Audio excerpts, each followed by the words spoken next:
Welcome back, everyone, to another deep dive.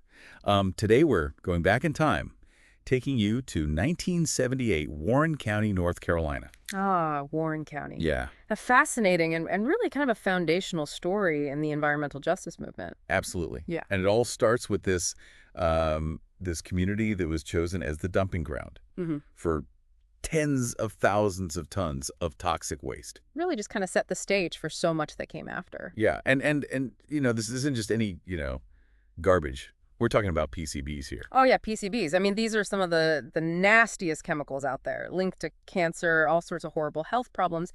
And the thing about PCBs is they don't break down in the environment. So you're talking about a threat that could linger for generations. That's right. And to make matters worse, this decision to put the landfill in Warren County, it wasn't random. Right. This was a predominantly black community, impoverished. Hmm. And, when you look at the history of the South, there's a pattern of putting these hazardous waste sites in minority communities. It's a pattern that we see, unfortunately, repeated throughout history and even today. Yeah, environmental racism is a very real thing. But here's the thing. The residents of Warren County, they didn't just sit back and accept this. They fought back. They absolutely did, and that's what makes this story so powerful. Right. At the heart of this resistance, we have Ken and Deborah Ferruio, two white teachers new to the community. Interesting how they kind of came in from the outside and got involved. They saw what was happening and they knew they had to do something. And they joined forces with Reverend Willie T. Remy, a respected black community leader. Together, they formed the Warren County Citizens Concerned About PCBs. A powerful coalition right there. You've got folks from different backgrounds, different races coming together for a common cause. Yeah, and it wasn't just about them. It was about empowering the entire community. They went door to door, educating people about the dangers of PCBs and the implications of this landfill. They wrote letters to the editor, organized petitions, held community meetings. They really wanted to make sure everyone understood what was at stake. So they're really trying to raise awareness and build momentum. Absolutely. And it Yeah. worked. Was there like a turning point when the state realized how much opposition they were facing? Oh, there definitely was. In January 1979, they held a public hearing at the National Guard Armory, Okay. and the place was packed. Hundreds of residents, all unified in their opposition to the landfill. Wow. It was a powerful display of community solidarity. And, this is just over a decade after the height of the civil rights movement. So those themes of equality and justice are still very much in the air. Right, you can see the connections there. Absolutely. And speaking of powerful voices, Reverend Remy delivered a particularly moving speech at that hearing. Oh, yes, I've read about that speech. It was really something. He talked about the moral and democratic implications of the state's decision. He framed it as a basic human rights issue. That all communities, regardless of their race or economic status, deserve to live in a clean and healthy environment. Such a powerful message, and one that continues to resonate today. It really does. So all this public outcry, did it have any impact on the state's decision? Well, you would hope so, right? But unfortunately, no. The state remained determined to build that landfill in Warren County, Really? even after a meeting with Governor Jim Hunt, where community members presented petitions signed by thousands of residents. Wow. So they completely ignored the will of the people. Pretty much. There's a quote from a state official at the time that really sums it up. They said, quote, "Public sentiment would not keep the state from buying the land." It's incredible to me that they could just dismiss the community's concerns like that. It's a classic example of environmental injustice, where decisions are made without the consent or meaningful participation of those who are most impacted. But the people of Warren County, they weren't giving up. Oh no, this was just the beginning. Right. And that's where Dolly Burwell comes into the picture. A true force of nature. She's a name that's become synonymous with the environmental justice movement. Can you tell us a bit more about her? Well, Dolly Burwell was a seasoned civil rights activist. Okay. And she recognized that they needed to broaden the movement's base and strategies. Interesting. So she was bringing in her experience from the civil rights movement. Exactly. She understood the power of the Black church and its ability to mobilize and unify the community. Right. With Coley Springs Baptist Church becoming the movement's headquarters, the fight against the landfill took on a whole new dimension. It sounds like Dolly Burwell really helped to galvanize the community and give them a sense of purpose. She was a powerful leader, and she knew how to inspire people. So they've got this incredible leader in Dolly Burwell, this community that's been fired up. What happens next? Things are about to get real. The protests are coming. Okay, We'll have to wait till the next part to hear about that. But this has been a fascinating look at the early stages of the Warren County protests. And a reminder that even in the face of great injustice, people can come together and fight back. Absolutely. Well, stay tuned, everyone. We'll be right back after a short break with part 2 of our deep dive into Warren County. So we left off with Dolly Burwell stepping into a leadership role, bringing her experience from the civil rights movement to this fight against the landfill. Right. And that really changes the game. So what happens next? What do they do? Well, in September 1982, the moment of truth arrives. Trucks carrying that PCB-contaminated soil. They start rolling into Warren County. Oh, wow. This is what they've been dreading. Exactly. And they are ready. So no more just letters to the editor, no more petitions.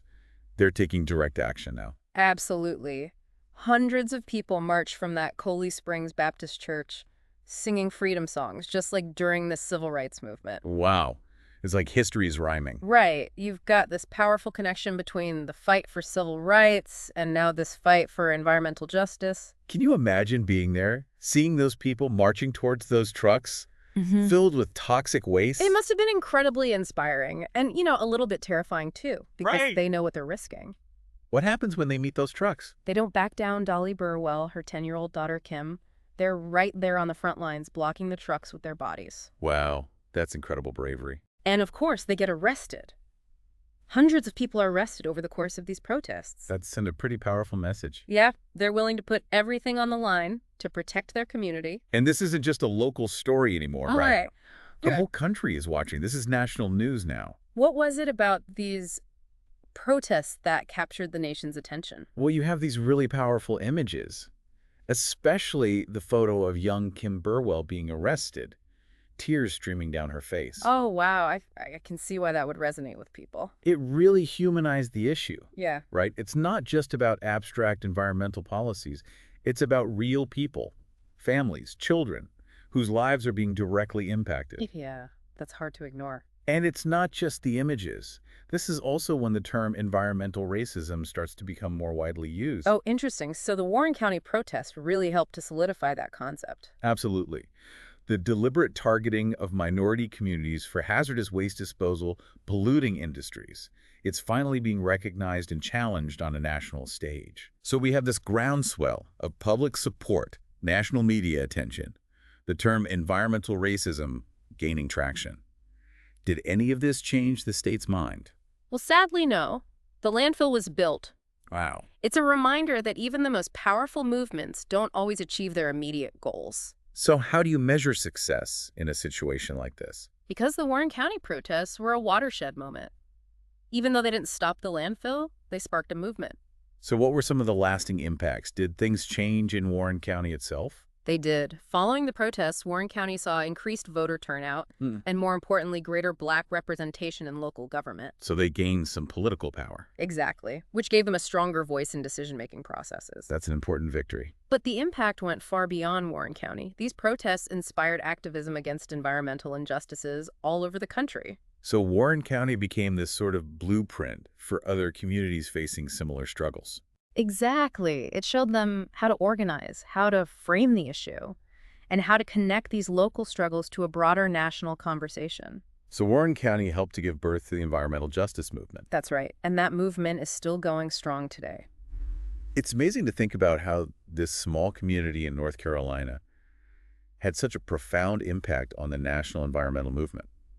It really is a testament to the power of grassroots activism and the importance of connecting these seemingly isolated incidents to larger systemic issues. We're going to take another quick break, and when we come back, we'll delve deeper into the legacy of Warren County and the environmental justice movement. It's been a fascinating conversation so far. It's incredible to think that this small community in North Carolina had such a huge impact on the national conversation about the environment. It really shows you the power of people coming together. Right. Grassroots activism at its finest. And it highlights the importance of connecting these local stories, these seemingly isolated incidents, to the bigger picture, the systemic issues that are at play. And for a long time, those two things were seen as separate. You had your traditional environmental groups focused on conservation, protecting wildlife, and then you had communities like Warren County dealing with the very real and immediate threat of pollution. toxic waste. Yeah, it was like two different worlds. And what Warren County did was bridge that gap. They said, hey, our environment isn't some abstract concept. It's where we live. It's where we raise our families. And when it's poisoned, it's our communities that suffer. Yeah, they made it personal. They made it real. Absolutely. And that message resonated far beyond Warren County. It helped to reshape the entire environmental movement, bringing issues of race, class, and equity to the forefront. So it's not just about cleaning up pollution or reducing emissions. It's about creating a world where everyone has the right to a healthy environment. Exactly. And that means challenging the status quo, confronting the legacy of environmental racism, demanding accountability from those in power. It's a long and ongoing struggle. But the story of Warren County gives us hope. Shows us that even when things seem impossible, ordinary people can make a difference. They can raise their voices, challenge the status quo, and inspire others to join the fight for a more just and sustainable future. And that fight continues today, all over the world, as communities grapple with the impacts of pollution, climate change, environmental degradation. The legacy of Warren County lives on, inspiring us to keep pushing for a world where everyone has the right to breathe clean air, drink clean water, and live in a healthy environment. And that's a powerful message to end on. So as we wrap up this deep dive into Warren County, I want to leave you with this thought. What can each of us do in our own communities to carry on this fight for environmental justice? What injustices do we see around us, and how can we work to challenge them? Because the fight for a healthier, more equitable future begins with each one of us. Thanks for joining us for another deep dive.